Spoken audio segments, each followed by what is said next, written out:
JNR టీవీకి స్వాగతం. ముందుగా హెడ్లైన్స్ చూద్దాం. తెలంగాణ భవన్లో బీఆర్ఎస్ నాయకులు ప్రెస్ మీట్.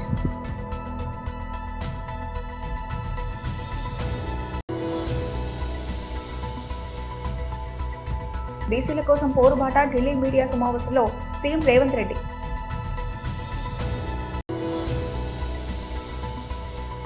వైఎస్ఆర్సీపీ నేతల ప్రెస్ మీట్. వైఎస్ఆర్సీపీ నాయకులు ప్రెస్ మీట్.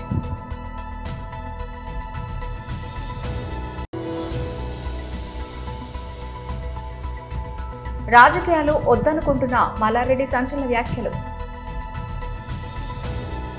తెలంగాణ భవన్లో బీఆర్ఎస్ నాయకుల ప్రెస్ మీట్. కేంద్ర హోంశాఖ సహాయ మంత్రి, మన దరిద్రం ఏంటంటే ఇట్లాంటి వాళ్ళు కేంద్ర హోంశాఖ మంత్రులుగా ఉండడము, కేంద్ర మంత్రివర్గాలలో ఉండడం, అట్లా చెప్పాల్సిన దౌర్భాగ్యం మనకు ఏర్పడింది. పదవులు ఉన్నాయి కాబట్టి చెప్పాలి, తప్పదు. ఆయన ప్రెస్లో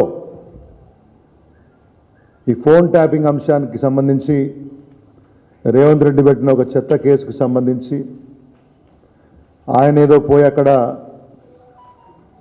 ఓ సాక్ష్యం ఇవ్వడానికి పోయి బయటకు వచ్చిన తర్వాత మాట్లాడిన మాటలు, గంటకు ముందు కరీంనగర్లో మాట్లాడిన మాటలు చూస్తే ఒక విషయం నిర్ధారణ ఏంటంటే బండి సంజయ్ని పిచ్చాసుపత్రిలో జాయిన్ చేయాల్సిన సమయం మాత్రం ఖచ్చితంగా వచ్చిందని ప్రజలు భావిస్తూ ఉన్నారు. సమయం సందర్భం లేకుండా నోటికొచ్చినట్లు పిచ్చివాగుడు వాగడం అనేది ఈ బండి సంజయ్కి అలవాటైపోయింది. ఎంతొస్తే అంత పేపర్లల్లో హెడ్లైన్ కోసము, ఏదో సంచలనంగా మాట్లాడమని చెప్పుకోవడం కోసము, సోషల్ మీడియాలో లైకుల కోసం మాట్లాడే దౌర్భాగ్య స్థాయికి, నీచమైన స్థాయికి ఇటువంటి నాయకులు దిగజారడం అనేది చాలా బాధాకరం. సమాజాన్ని భ్రష్టు పట్టించే విధంగా ఇలా మాట్లాడే పద్ధతిలో ఈ నాయకులు వ్యవహరించడం అనేది చాలా అధ్వానమైన విషయం. నేను తీవ్రంగా ఖండిస్తూ ఉన్నాను. కనకపు సింహాసనమున శునకము అనే సామెత ఇటువంటి నాయకులకు సరిగ్గా అతికినట్టు జరిగిపోతుందనే విషయం నేను మీ ద్వారా చెప్పదలుచుకున్నాను. అసలు ఏం మాట్లాడుతున్నారో అర్థమవుతుందా? మెదడు మోకాల్లో ఉన్నట్టు మాడుతూ ఉన్నారు. నీవు పోయిన సబ్జెక్ట్ ఏంది? వాళ్ళేదో సాక్ష్యం ఇవ్వమని పిలిస్తే నీవేం చెప్పావో బయట జనాలకు చెప్పు. కానీ సందర్భం దొరికితే చాలు, ఏం మాట్లాడుతున్నా తెలియకుండా కేసీఆర్ గారిని, కేటీఆర్ గారిని, బీఆర్ఎస్ పార్టీని ఇష్టారీతిన నోటికొచ్చినట్లు ఓ పద్ధతి లేకుండా దిగజారుడు భాషతోటి మాట్లాడడం అనేది సరైన పద్ధతి కాదు అనే విషయాన్ని నేను బండి సంజయ్కి తెలియజేస్తున్నాను. ఏం లాంగ్వేజ్ నాకు అర్థం కాదు. నీచులు అంటావు, దుర్మార్గులు అంటావు, వావి వరుసలు లేవంటావు. ఇంగిత జ్ఞానం ఉందా అని అడుగుతా ఉన్నాను. బీసీల కోసం పోరుబాట. ఢిల్లీ మీడియా సమావేశంలో సీఎం రేవంత్ రెడ్డి.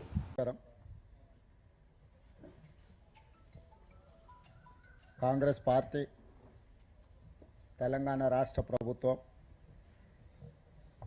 శ్రీ రాహుల్ గాంధీ గారి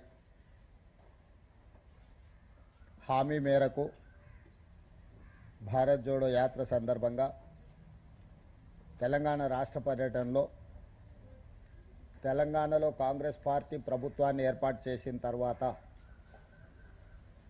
బలహీన వర్గాలకు సంబంధించిన రిజర్వేషన్లు పెంచడము, తెలంగాణ రాష్ట్రంలో ఉన్న జనాభాను లెక్కించడమే కాకుండా అన్ని కులాల యొక్క వివరాలను సేకరించి ఆయా సామాజిక వర్గాలకు చేయాల్సిన న్యాయాన్ని చేయడానికి అవసరమైన ప్రణాళికలు సిద్ధం చేస్తామని వారు పాదయాత్ర సందర్భంగా తెలంగాణ ప్రజలకు హామీ ఇవ్వడం జరిగింది. శ్రీ రాహుల్ గాంధీ గారి భారత్ జోడో యాత్ర సందర్భంగా ఇచ్చిన హామీ మేరకు తెలంగాణ రాష్ట్ర ప్రజలు తెలంగాణలో కాంగ్రెస్ ప్రభుత్వాన్ని ఏర్పాటు చేయడం జరిగింది. తెలంగాణలో ప్రభుత్వాన్ని ఏర్పాటు చేసిన మా మంత్రిమండలి ఫిబ్రవరి 4, 2024 నాడు మొదలుపెట్టి ఫిబ్రవరి 4, 2025 నాటికి జనగణనలో కులగణన సంపూర్ణ వివరాలను సేకరించి ఆ వివరాల సేకరణ తర్వాత విద్యా ఉద్యోగ అవకాశాలలో 42% ఓబీసీలకు రిజర్వేషన్లు ఇవ్వాలి. అదేవిధంగా రాజకీయాలకు సంబంధించి స్థానిక సంస్థలలో 42% రిజర్వేషన్లు ఇవ్వాలి అని శాసనసభలో 2 బిల్లులను ఆమోదించి గవర్నర్ గారికి పంపించడం జరిగింది. అదేవిధంగా స్థానిక సంస్థల ఎన్నికలను హైకోర్టు సెప్టెంబర్ 30 తారీఖు లోపల నిర్వహించమని ఆదేశాలు ఇచ్చిన తర్వాత ఎన్నికల నిర్వహణకు అడ్డు వస్తున్న ప్రతిబంధకాలను పరిశీలించినప్పుడు 2018లో చంద్రశేఖరరావు గారు స్థానిక సంస్థల్లో 50% మించకూడదు రిజర్వేషన్లు, 50% పరిమితం చేస్తూ టీఆర్ఎస్ ప్రభుత్వం చేసిన చట్టం అడ్డంకిగా మారడంతో అప్పటికప్పుడు మా ప్రభుత్వం ఆర్డినెన్స్ ద్వారా చంద్రశేఖరరావు గారు తెచ్చిన చట్టాన్ని సవరించి గవర్నర్ గారికి పంపించడం జరిగింది. ఆ ఆర్డినెన్స్ను కూడా గవర్నర్ గారు రాష్ట్రపతి ఆమోదం కోసం పంపించడంతో 4 నెలల క్రితం విద్యా ఉద్యోగ అవకాశాలలో 42% రిజర్వేషన్లు ఓబీసీలకు, స్థానిక సంస్థల ఎన్నికలలో 42% రిజర్వేషన్లు ఓబీసీలకు 2 బిల్లులు దాదాపుగా 4 నెలలు పూర్తయినా రాష్ట్రపతి గారు ఆమోదించలేదు. అదేవిధంగా చంద్రశేఖరరావు గారు తెచ్చిన చట్టం బీసీ రిజర్వేషన్లను 42% పెంచడానికి అడ్డంకిగా మారడంతో ఆ అడ్డంకిని తొలగించి వైఎస్ఆర్సీపీ నేతల ప్రెస్ మీట్, వైఎస్ఆర్సీపీ నాయకుల ప్రెస్ మీట్.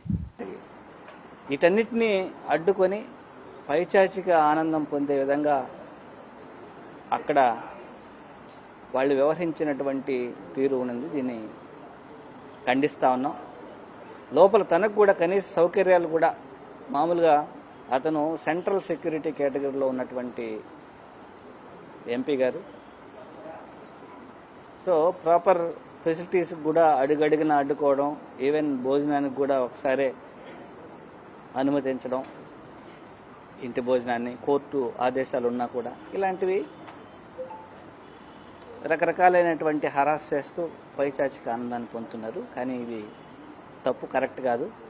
అసలు తప్పు చేసిందే కూటమి ప్రభుత్వం. 2014 నుంచి 2019 వరకు లిక్కర్కు సంబంధించి తప్పులన్నీ చేసింది కూడా కూటమి ప్రభుత్వం. అప్పటి కూటమి ప్రభుత్వం తర్వాత ఇప్పుడు అదే విధంగా 2014 నుంచి 19 వరకు ఏ విధంగా అయితే వాళ్ళు వ్యవహరించారో అదే విధంగా 2024 నుంచి 20 ఇది ఇప్పుడు జరుగుతూ ఉంది. 24 తర్వాత కూడా క్యాబినెట్ అప్రూవల్ లేకుండా అనుమతులు, జీవోలు జారీ చేసింది అప్పటి కూటమి ప్రభుత్వం, అప్పుడు చంద్రబాబు నాయుడు గారి ప్రభుత్వం.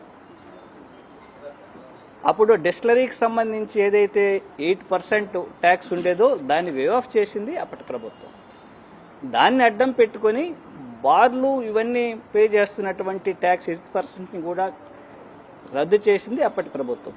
దీని ద్వారా దాదాపుగా రాష్ట్ర ప్రభుత్వానికి 6,500 కోట్ల రూపాయలు నష్టం చేకూర్చింది అప్పటి ప్రభుత్వం. దాన్ని అడ్డం పెట్టుకొని ఎక్కువ కలెక్షన్స్ చేసి 5-6 డిస్టిలరీస్కి ఎక్కువగా మద్యం కొనుగోలు సంబంధించి అవకాశాలు ఎక్కువగా ఒక 5-6 డిస్టిలరీస్కే అవకాశాలు ఇచ్చారు.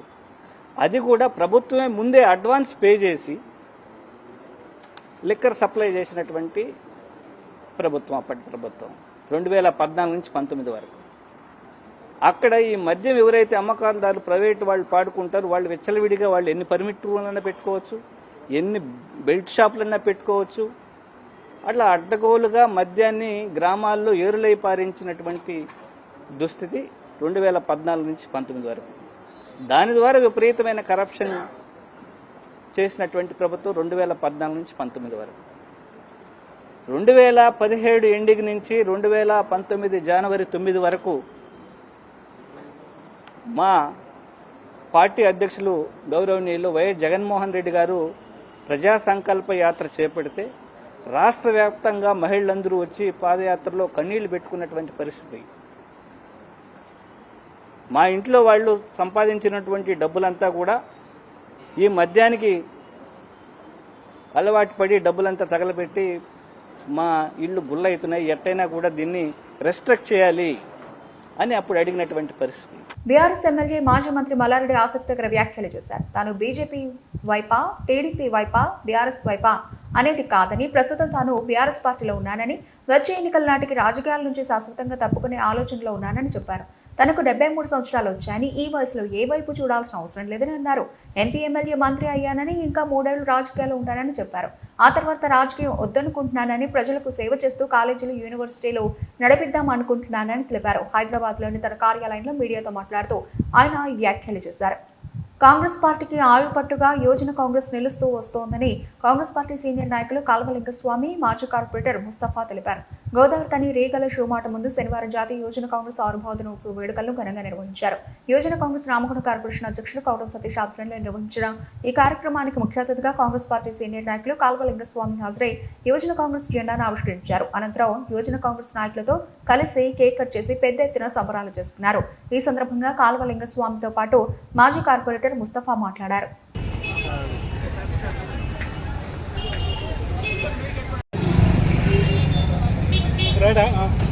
ఈరోజు కాంగ్రెస్ పార్టీ అనుబంధ సంఘ యువజన కాంగ్రెస్ ఆవిర్భావ దినం సందర్భంగా రామగుండం కాంగ్రెస్ పార్టీ యువజన కాంగ్రెస్ అధ్యక్షుడు కౌటం సతీష్ ఆధ్వర్యంలో జెండా కార్యక్రమం చేయడం జరిగింది. మరి కాంగ్రెస్ పార్టీలో ఒక భాగంగా యువజన కాంగ్రెస్ కీలక పాత్ర వహిస్తుంది. దేశంలో కానీ రాష్ట్రంలో కానీ ఇలా రాహుల్ గాంధీ నాయకత్వాన ఇలా దేశంలో యువజన కాంగ్రెస్, ఎన్ఎస్ఐ, కాంగ్రెస్ అనుబంధ సంఘాలు ఐక్యంగా పనిచేస్తున్నాయి. రేపు రాబోయే దేశంలో జరిగే ఎన్నికల్లో రాహుల్ గాంధీ గారిని ప్రైమ్ మినిస్టర్ చేయాలని యువజన కాంగ్రెస్ కంకణం కట్టుకొని అనేక కార్యక్రమాలు కూడా చేపట్టడం జరుగుతుంది. దానిలో భాగంగా రాష్ట్రంలో రేవంత్ రెడ్డి గారి నాయకత్వాన ఇలా రాష్ట్రం అభివృద్ధి పథంలో వస్తున్న సంగతి నిర్వహించింది. అదేవిధంగా రామగుండం నియోజకవర్గంలో విదర్భ గారి సహకారంతో రామగుండం ఎమ్మెల్యే రాజ్ ఠాకూర్ గారు ఈ రామగుండాన్ని అభివృద్ధి పథకంలో నెరవేర్చు గత 18 నెలలనే 800 కోట్లు తెచ్చి ఈ రామగుండాన్ని ఒక అభివృద్ధి పథకంలో నడుపుతున్న మా యువ ఎమ్మెల్యే మేమందరం కూడా కాంగ్రెస్ పార్టీ మరి అనుబంధ సంఘాలు అందరం కూడా ఆయన తోడుగా ఉంటాం. ఇలా మీరు చందాలు ఇస్తున్నారు. రామగుండంలో కానీ 50 డివిజన్లు కానీ డీజిల్ ఒక్కొక్క డీజిల్కి ₹1 చొప్పున, అదేవిధంగా లక్ష్మీనగర్లో కానీ ఇలా అండర్గ్రౌండ్ రైలు కానీ రోడ్లు కానీ కరెంటు కానీ వాటర్ సమస్య కానీ. ఈరోజు యువజన కాంగ్రెస్ ఆవిర్భావ దినోత్సవ వేడుకలను రామగుండం కార్పొరేషన్ అధ్యక్షుడు కౌటం సతీష్ మరి శివగారి ఆధ్వర్యంలో ఈరోజు నిర్వహించడం జరుగుతుంది. కాంగ్రెస్ పార్టీకి వెన్నుముకలా ఉంటూ మరి కాంగ్రెస్ పార్టీ ఏ ప్రోగ్రాం చేసినా దాన్ని ముందు నడిపించడానికి ఎంతో ప్రయత్నం చేసేదే మరి యువజన కాంగ్రెస్. యువజన కాంగ్రెస్లో పనిచేసిన వారు మరి ఎంతోమంది మినిస్టర్లు, ముఖ్యమంత్రి అయినారు. మరి మన ఎమ్మెల్యే మక్కన్ సింగ్ రాజ్ ఠాకూర్ గారు కూడా యువజన కాంగ్రెస్లో పనిచేసి మరి ఈరోజు ఎమ్మెల్యేగా గెలవడం జరిగింది. మరి ఇల్లు గట్టిగా ఉండాలంటే పునాది ఎంత మంచిగా ఉంటే మరి ఇల్లు అంత దృఢంగా ఉంటుంది. అలాగే యువజన కాంగ్రెస్ ఎన్ఎస్సీ నుంచి వచ్చిన నాయకుడు మరి రానున్న రోజులలో ఎంతో బలంగా తయారడే కారణమే యువజన కాంగ్రెస్. మరి యువజన కాంగ్రెస్ మరి ఎన్నో పోరాటాలు మరి ఎంతోమందికి మరి ఉద్యమాలు చేసింది. ఎన్నో బర్నింగ్ ప్రోగ్రామ్స్ చేయాలంటే అది ఒక యువజన కాంగ్రెస్తోనే సాధ్యమవుతుంది. అలాగే రాహుల్ గాంధీ గారు కూడా మరి యువజన కాంగ్రెస్లో పనిచేసిన కొందరికి మరి ఎమ్మెల్యేలు, ఎమ్మెల్సీలు, రాజ్యసభ మెంబర్లు కూడా ఇచ్చినారు. మరి పోయినసారి మున్సిపల్ కార్పొరేషన్ ఎలక్షన్లలో యువజన కాంగ్రెస్కు మరి ఎమ్మెల్యే గారు అత్యధికంగా సీట్లు ఇవ్వడం జరిగింది. మరి రాబోయే స్థానిక సంస్థల ఎన్నికల్లో కూడా మరి యువజన కాంగ్రెస్. దౌలతాబాద్ మండల కేంద్రంలో కాంగ్రెస్ పార్టీ ఆధ్వర్యంలో మండల అధ్యక్షులు పడాల రాములు ఆగ్రహం వ్యక్తం చేశారు. మీడియా సమావేశంలో మాట్లాడుతూ కోట్లకు డబ్బులు పంచి గెలిచి అహంకారంతో కొత్త ప్రభాకర్ రెడ్డి మాట్లాడడం సిగ్గుచెట్టన్నారు. 10 సంవత్సరాల అధికారంలో ఉన్న కొత్త ప్రభాకర్ రెడ్డి దుబ్బాక నియోజకవర్గానికి చేసిందేమీ లేదని, కేవలం సిద్దిపేట హరీష్ రావుకు తొత్తుగా వ్యవహరించడం జరిగిందని అన్నారు. దళితుల మంత్రులపై ఇష్టానుసారంగా మతి భ్రమించినట్లుగా మాట్లాడితే చూస్తూ ఊరుకోమని హెచ్చరించారు. మరోసారి విమర్శలు చేస్తే అడ్డుకొని బుద్ధి చెప్తామని వారు అన్నారు. ఈ కార్యక్రమంలో మండల అధ్యక్షులు పడాల రాములు, ఎస్ఎస్ఎల్ అధ్యక్షులు బండారి లాలు, ఉపాధ్యక్షులు మధుల స్వామి, కర్ణాలు శ్రీనివాస, సంపత్ రెడ్డి, మల్లేశం, ప్రవీణ్, బాలశేఖర్ రెడ్డి, ఆంజనేయులు తదితరులు పాల్గొన్నారు. చూడకుండా ఆవేళనగా వాడొక్కడు వీడొక్కడంట. ఆయనకేమైనా సిగ్గుశరం ఉంటే నువ్వు 9 సంవత్సరాలు ఎంపీగా ఉన్నావు, నువ్వు చేసిన పని ఏంది దానికి చర్చకురా. మేము మొన్న రోడ్లు పెట్టినాం, సిగ్గు లేకుండా నేను పెట్టినా అని చెప్పి రివ్యూ చేస్తుండు. ఓకే, నువ్వు ఒక ఎమ్మెల్యేగా ఉన్నావు కాబట్టి రివ్యూ చేసుకో, కానీ నేను తెచ్చినా అనేది మానవి. కాంగ్రెస్ పార్టీ చేస్తున్న అభివృద్ధిని చూసి నువ్వు అది చేయాలి, కానీ మంత్రులను వాడొక్కడు ఈడొక్కడంట. అరే, దళితుల మంత్రులు ఉన్నారు, వాళ్ళని చూసి నువ్వు సంస్కారం నేర్చుకో, వాళ్ళు చేస్తున్న అభివృద్ధి. మన అలాగే కలెక్టర్ అధికారులను కూడా ఇష్టం వచ్చినట్టు మాట్లాడుతున్నావు. అది పద్ధతి మార్చుకోకపోతే రేపు నిన్ను తన్ని తరిమే రోజులు దగ్గరలో ఉన్నాయి బిడ్డ. దళితులంతా ఏకమైరు, నీ చేసే అన్నీ చూస్తున్నారు. ఏ రోజు కూడా నిన్ను వదిలిపెట్టే ప్రసక్తి లేదు. ఎందుకంటే కాంగ్రెస్ పార్టీ వచ్చింది, రైతులకు రుణమాఫీ చేసింది. కాంగ్రెస్ పార్టీ వచ్చింది, ఇందిరమ్మ ఇండ్లు చేస్తుంది, రేషన్ కార్డులు ఇస్తుంది. 10 సంవత్సరాలు రేషన్ కార్డు ఇయ్యని వాళ్ళము ఇప్పుడు రేషన్ కార్డులు ఇస్తున్నాం.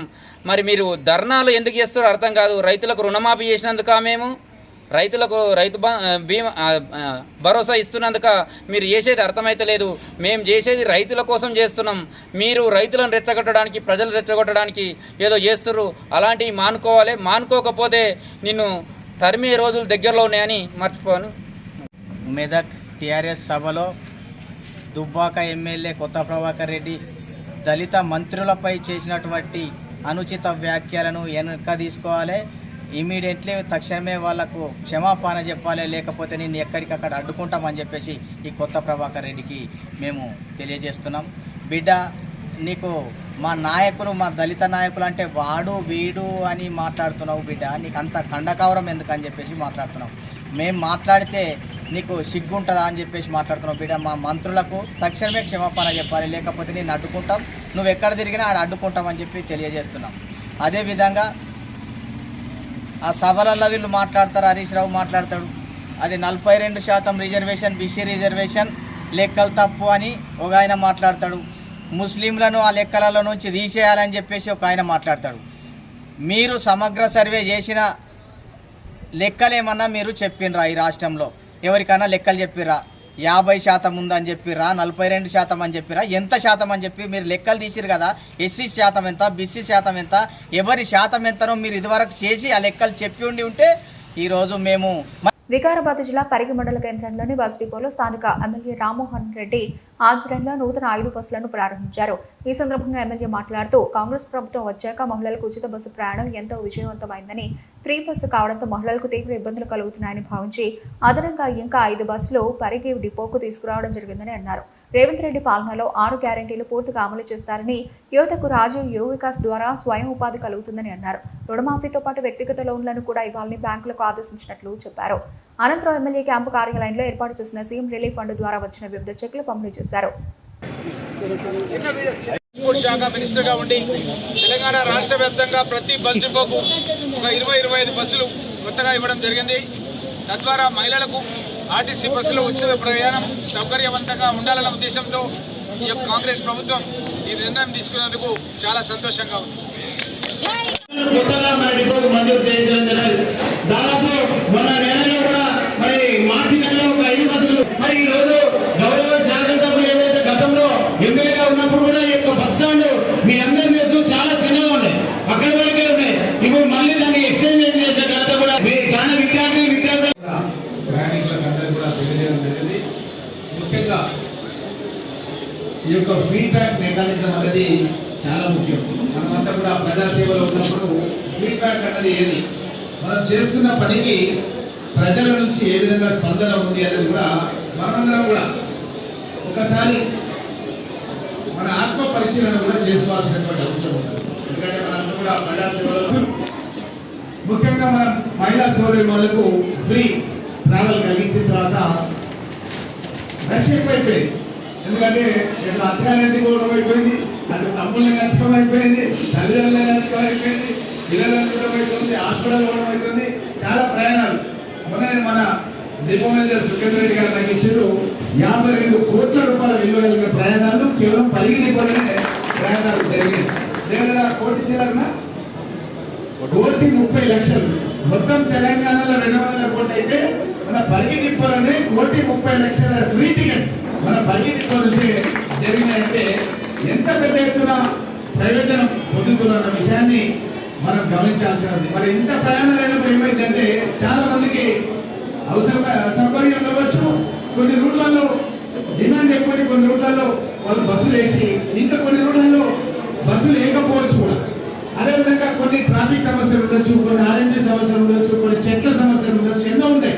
ఓవరాల్ ఏంటంటే ఎక్కువ మంది కూడా కంప్లైంట్ ఇచ్చింది ఏంటంటే పరిగి నియోజకవర్గంలో బస్సుల కొరత ఉంది అన్నది నాకు మా నాయకులు చెప్పలేదు.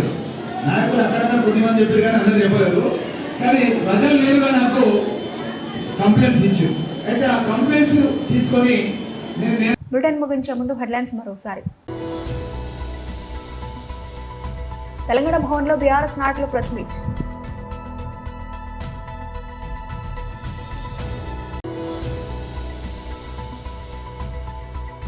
బీసీల కోసం పోరుబాట ఢిల్లీ మీడియా సమావేశంలో సీఎం రేవంత్ రెడ్డి.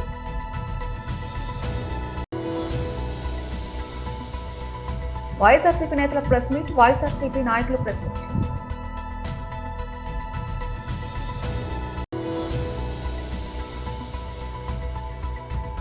రాజకీయాలు వద్దనుకుంటున్న మల్లారెడ్డి సంచలన వ్యాఖ్యలు. ఇవి ఇప్పటివరకు నబిల్సిన అప్డేట్స్. మరిన్ని అప్డేట్స్తో మళ్ళీ కలుద్దాం. అంతవరకు సెలవు, నమస్తే.